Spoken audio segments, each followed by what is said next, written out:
Greetings and salutations. So good to see you all for another episode of Sound Mind.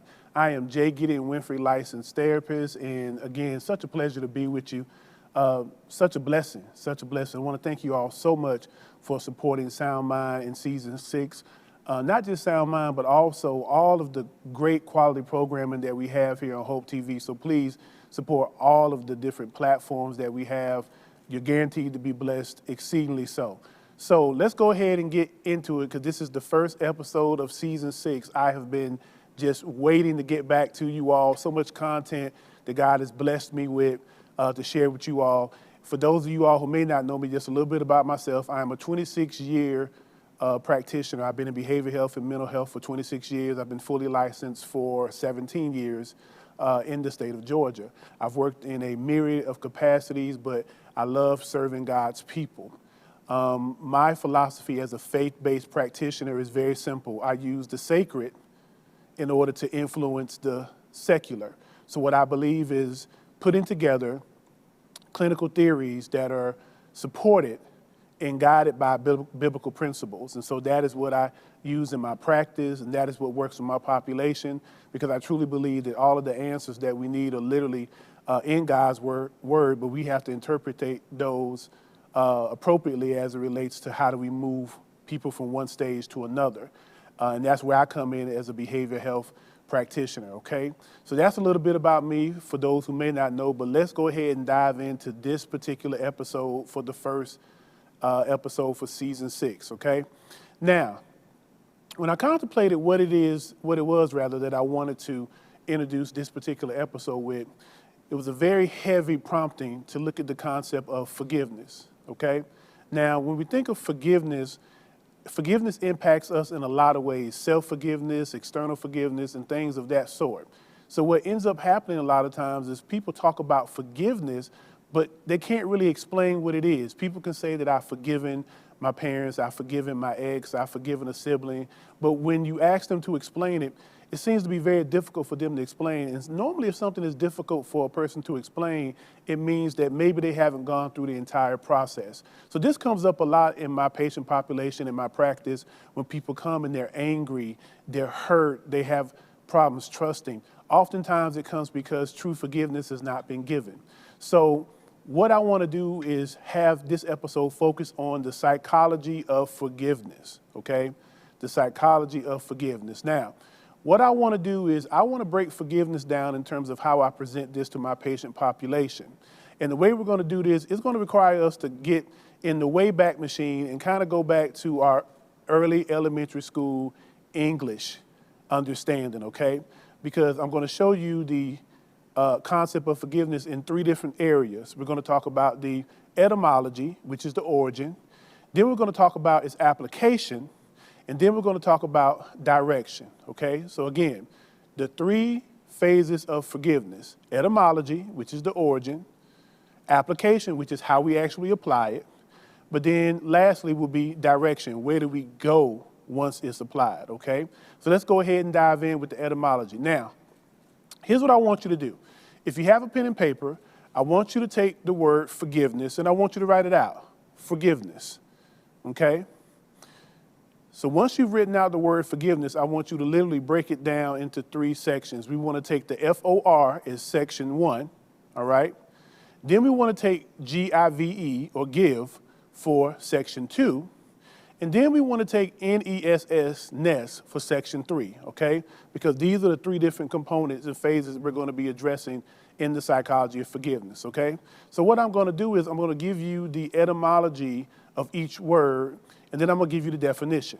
And then when we get done, we're going to be able to put it all together for our definition of forgiveness, okay? And this is one that really is going to help us be able to move forward and through the stages of forgiveness, okay? So let's look at component 1, phase 1, which is for, F-O-R. Now, for has an etymology of being from German and Danish descent, okay? Now, when you look at the word for in the word forgiveness, for is, from an English perspective, is referred to as a prefix. Now, we all remember from elementary school English that the prefix comes before the main word, okay? So what I tell my patient population is Before you can make any progression in anything where you've been hurt or offended, you have to make the decision to forgive. So when we look at the FOR, when we look at the for, and with it being a prefix, we have to make the decision that we're going to forgive.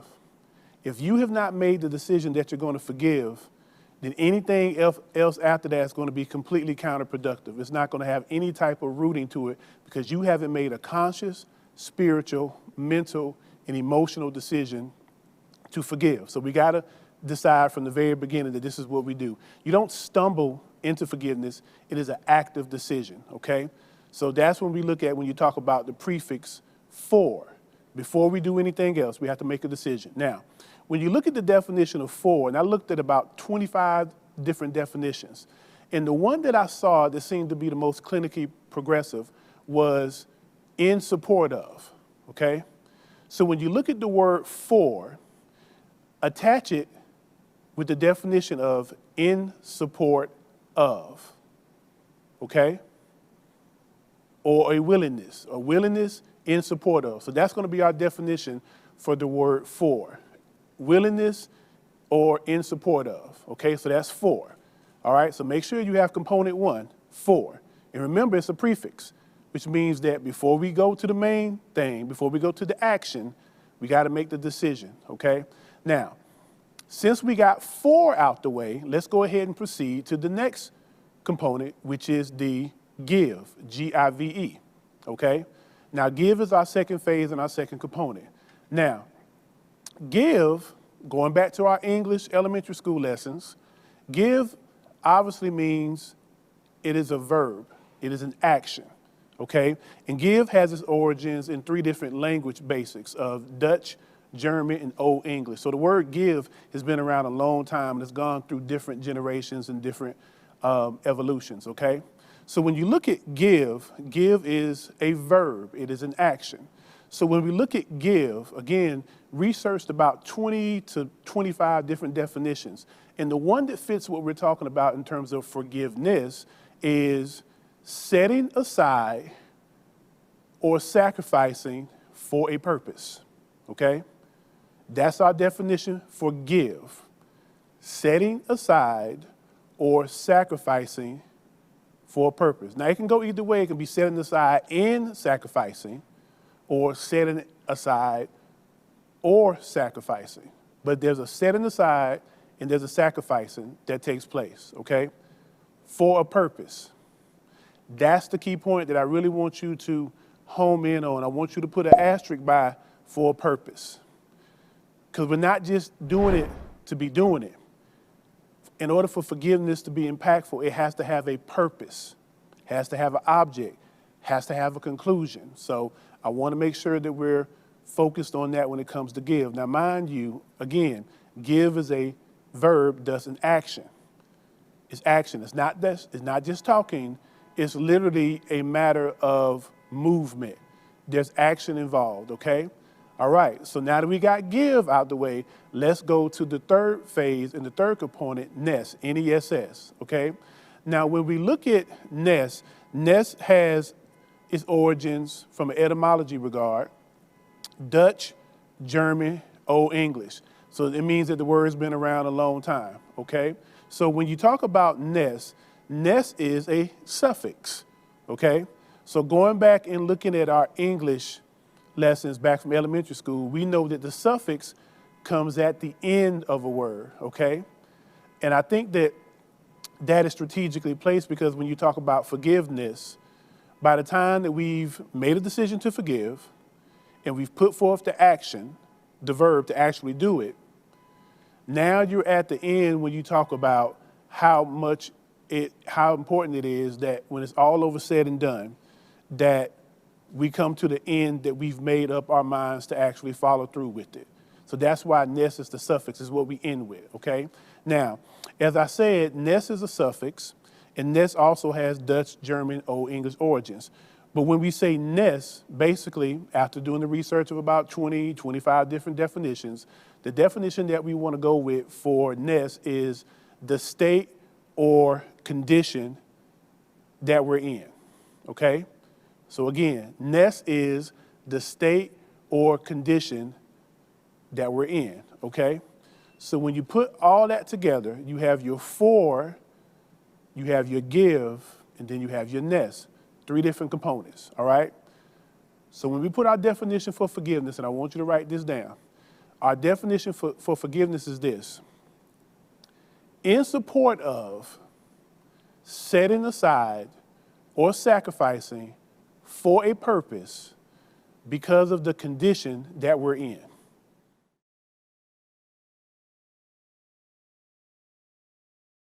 What's up, House of Hope? It's the Flavor King, and welcome back to Cooking with Flavor KL.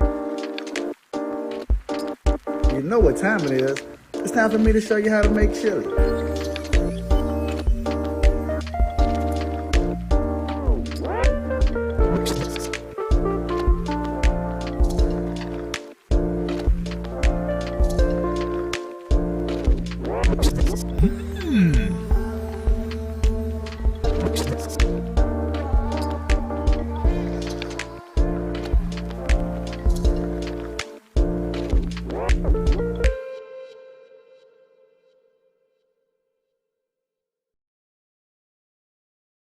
My Shiro doesn't always wear a cape, but she always has time for a hug, a smile, for going the extra mile. My Shiro stretches every dollar, puts in long hours, puts others first. But now it's your time, Mom. When you're ready to retire, we want you to be able to enjoy it. It's time to start saving now. A free 3-minute online chat can give you the personalized tips you need to start boosting your retirement savings today. Visit aceyourretirement.org/Shiro. You know, we're going to talk about something that you hear more and more about today, and that's dementia. Alzheimer's disease and dementia drastically impacts the Black community. We're twice more likely to be diagnosed with Alzheimer's disease or a form of dementia in comparison to our white counterparts. And so again, this is why it's so important for us to take a minute and to learn about this, to see what's going on, and then understand how we can reduce our risk.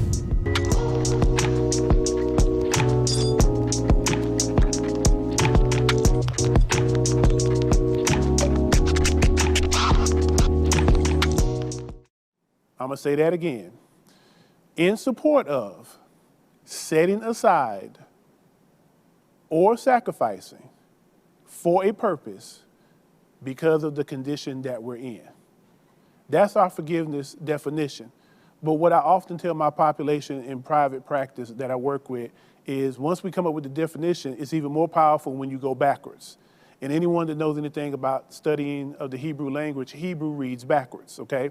So we're going to read this backwards, and you're going to see the power in the psychology of forgiveness and how important it is and how we can apply this to our own mental health and our relational dynamics when it comes to others. So when you read it backwards, it's basically saying, because of the state or condition that we're in, I am choosing to set aside or sacrifice for a purpose, and I am in full support and willing to do so. All right? So again, when we read it backwards, because of the state or condition that I or we are in, I am in support of sacrificing or setting aside for a purpose. I really, if you ask me to pick which definition I like, it's the same definition, it's just a matter of whether we read it forward or backwards. I like the backwards definition because it really ushers in why forgiveness is often needed. Forgiveness is often needed and extended because of the state or condition that I or we are in. So when you talk about forgiveness, basically what you're saying is, I don't like the way I feel. I don't like the way we are. And because I don't like the way I feel and I don't like the way that we are, then I am in support, meaning that I have a willingness. I am in support of setting aside or sacrificing for a purpose. Now, the key thing in this definition is the end is for a purpose. If our forgiveness has no purpose, then it's not really forgiveness. It can be making amends. And making amends is not the same thing as giving forgiveness or receiving forgiveness for that matter. So that's our definition that we have for forgiveness. But I want to go to the next part, which is actual application. How do we take, once we have the etymology and once we have the definition of forgiveness, what do? Okay, now we got forgiveness. How do we apply it? I'm glad you asked, okay? So here's 4 different components of the actual application of forgiveness. And this is important because we want forgiveness to be visible. We want it to be measurable. It needs to be seen. Remember, the give part is a verb in action, so it requires us to do something, all right? So when we talk about forgiveness, now let's go back to for. Remember the first part, F-O-R. And remember, our for part means in support of, okay? So when we talk about the application of being in support of forgiveness, here's what it looks like. If you're in support of forgiveness, you have a willingness to talk as well as a willingness to listen. Let me say that again. If you're in support of forgiveness, there is a willingness to talk and a willingness to listen. That also looks, in a couple of ways. It can also look in the way of how do we take ownership of our actions? How do we actually apologize? How do we accept apologies? How do we give attention to the matter? So all of these things are active demonstrations of what it looks like to be in support of forgiveness, okay? It's hard to be in support of forgiveness if you're not willing to talk, if you're not willing to take ownership, if you're not willing to listen, if you're not willing to apologize. Now notice I didn't say I'm sorry, but say I apologize, okay? And that's something that I stress to those that I work with, particularly my couples. It says a lot about your emotional and relational maturity when you can apologize to your mate. Oftentimes, if a person can't apologize, that's a very difficult dynamic to work with in any relationship. So I always encourage, be quick to apologize. Be quick to self-assess what you may have done to contribute to the dynamic so you can go back to the relationship being in its highest status possible, okay? So all those are things that we do in the applying of the for, F-O-R part of forgiveness, meaning in support of. This is how we show we are in support of forgiveness, okay? So now that we have the for part, let's go to the second part of application, which is give. So what does the give part look like in its application and forgiveness? So the give part looks like this.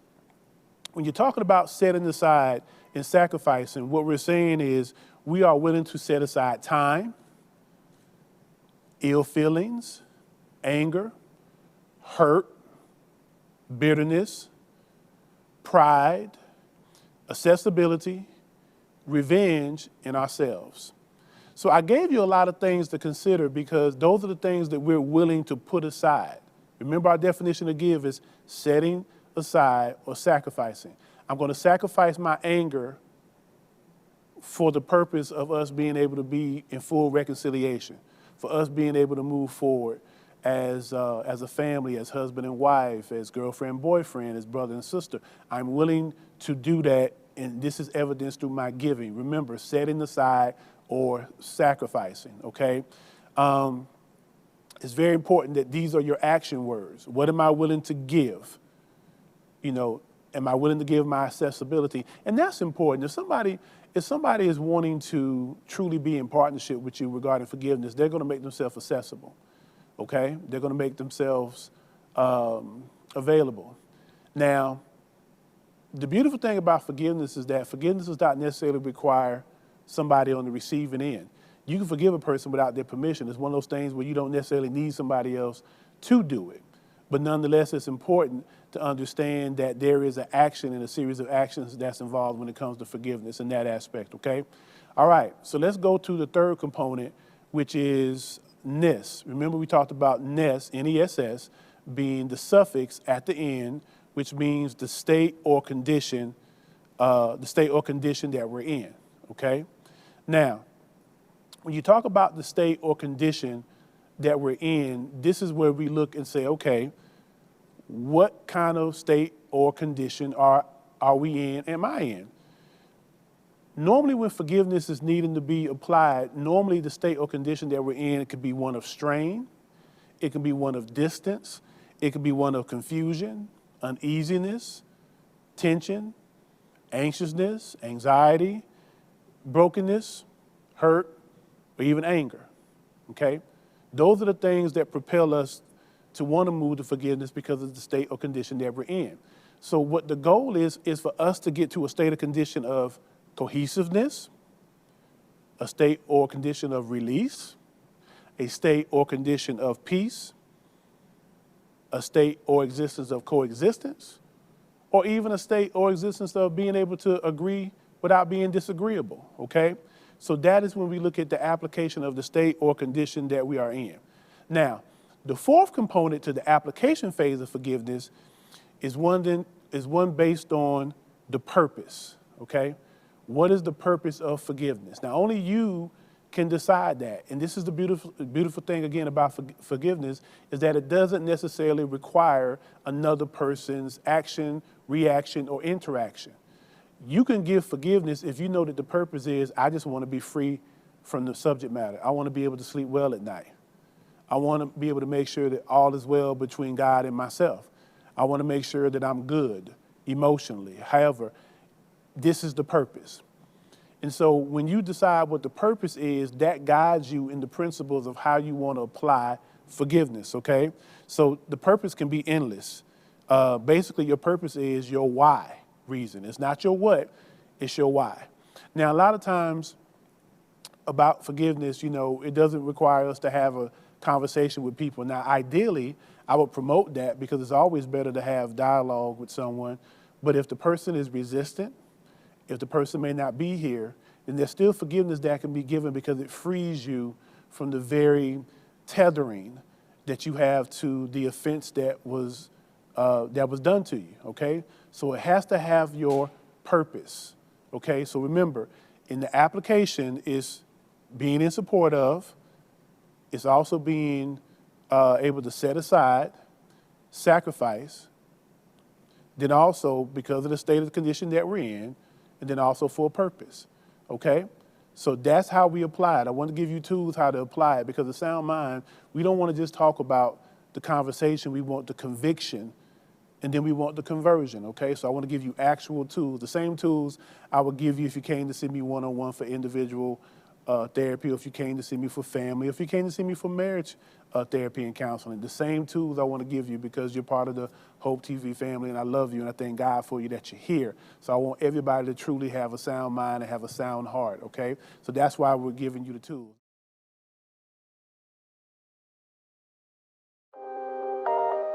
How do you decide what is a priority at the moment versus something that you can complete at a later date? What feels right in the moment? Because sometimes it's like, okay, this is really high on my priority list, but I really just don't feel like it. But I think that in order to be productive is like, do what's best for what you feel like in the moment. So if this easier task is easier for you, do that and then tackle the harder task.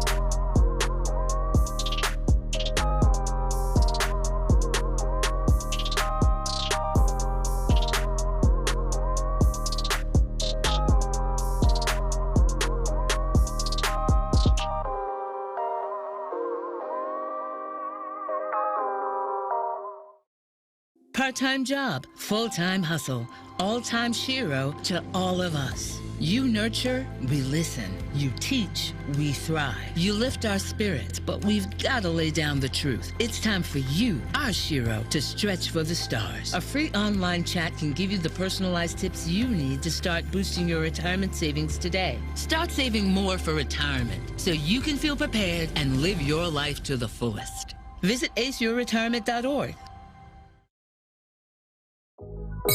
So what is some major hesitancies around this vaccine? Because I ask younger people all the time, you know, why haven't you gotten the shot?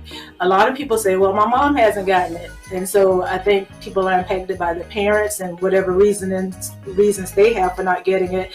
I don't know if you heard Nicki Minaj put out information about her cousin having his testicles swollen, and of course that took off. Went viral. Can we clarify that the vaccine did not cause his testicles to be enlarged? None of that. I mean, we do have some risk associated with the vaccine, but the things that we hear out in the public aren't what they are.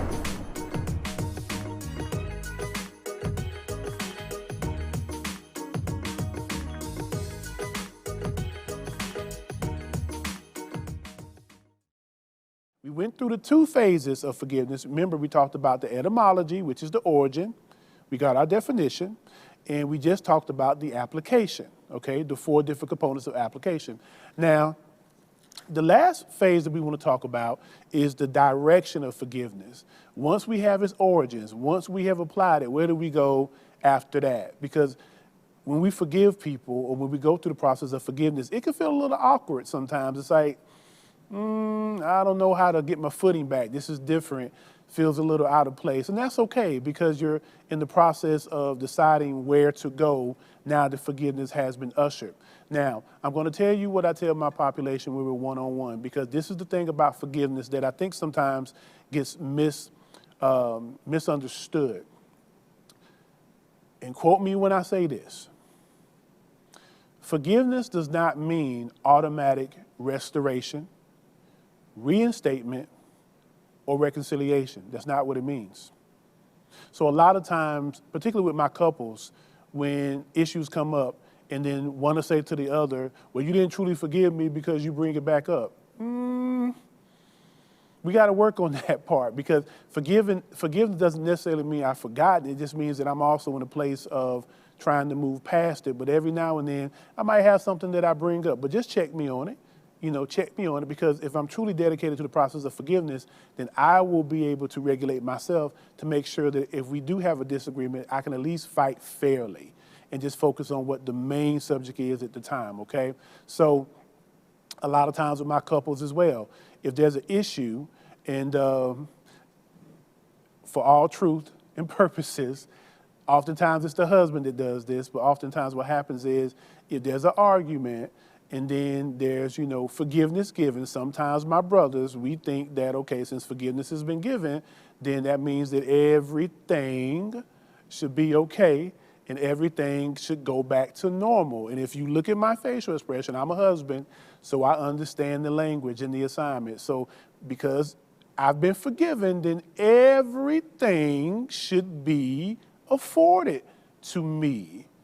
I love how Pastor Smith says, and the Bible says this as well, do benevolence. Do benevolence should be ushered. And if you don't know what do benevolence is, then Google it, because I won't necessarily define it for you in this particular venue.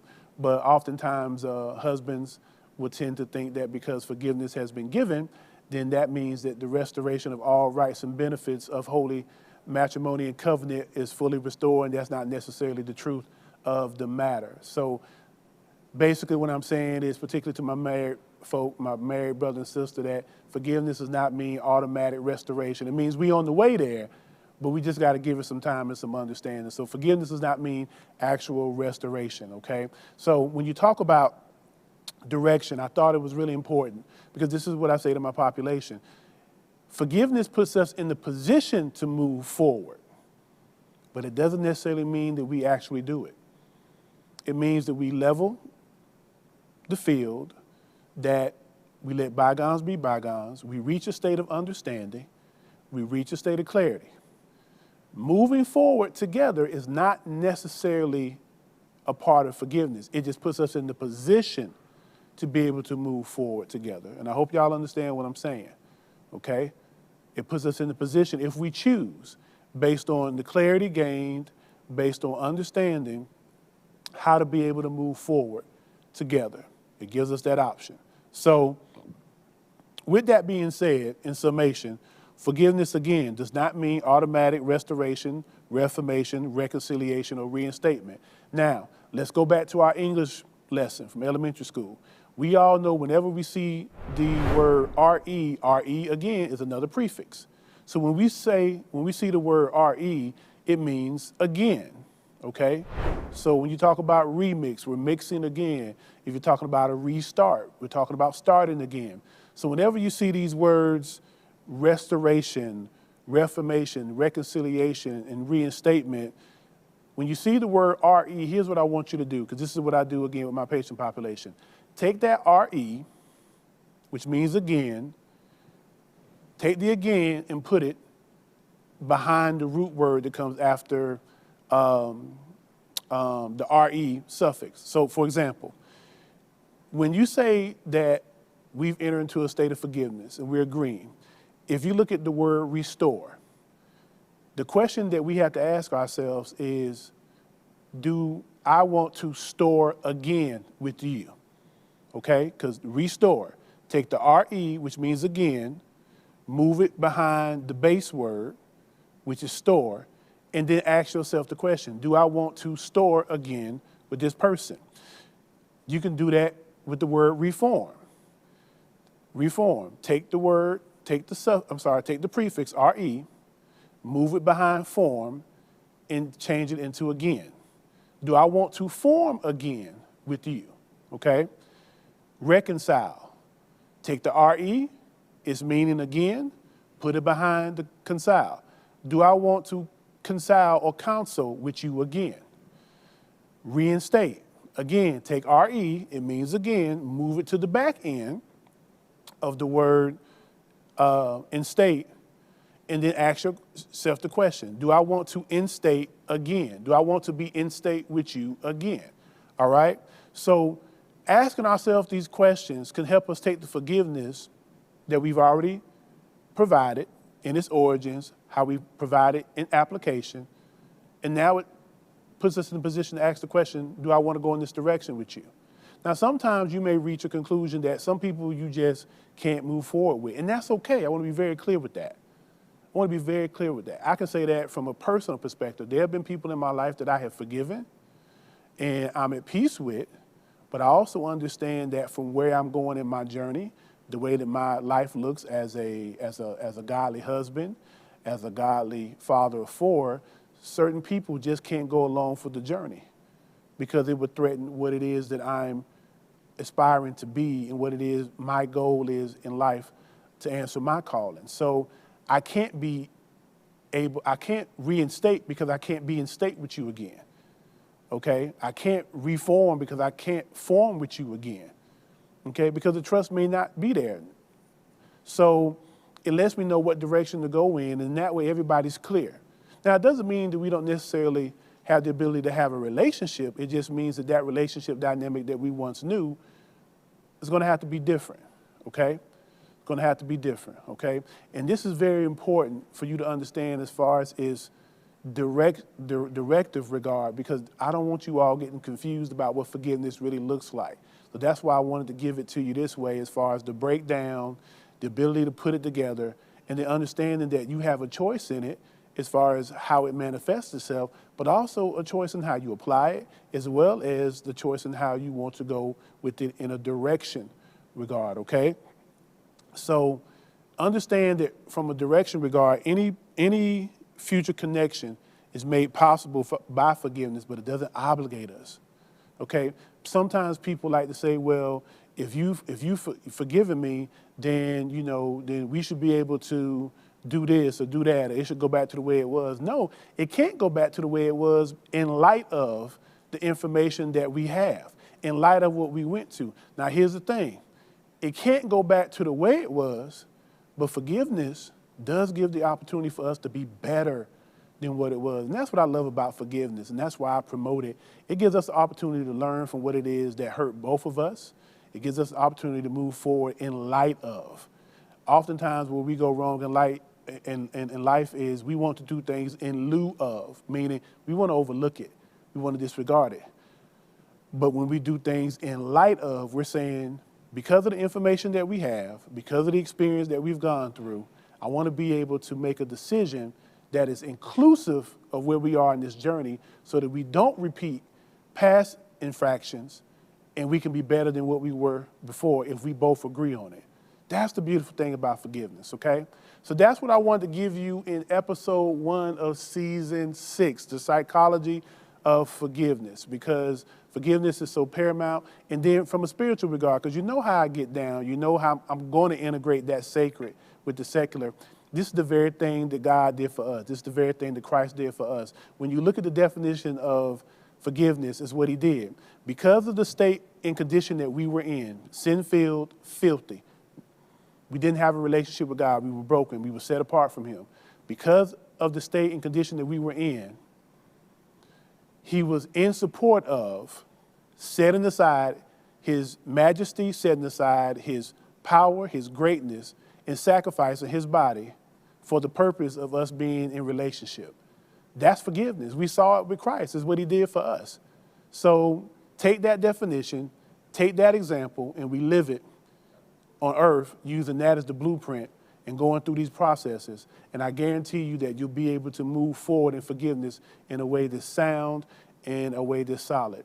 So that's it for episode 1. Thank you so much for tuning in. Thank you so much for being a part of season 6.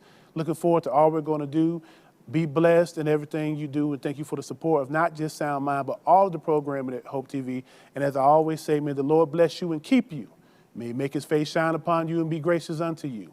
May he turn his loving smile and countenance towards you, blessing you in your going outs and your coming ins. And may he give thee shalom peace. I am J. Gideon Winfrey, licensed therapist, and as I always say at the end, remember that sound doctrine comes from a sound mind. So allow your theology to influence your psychology, okay? So we'll see you for the next episode next week. Be blessed, take care, love y'all.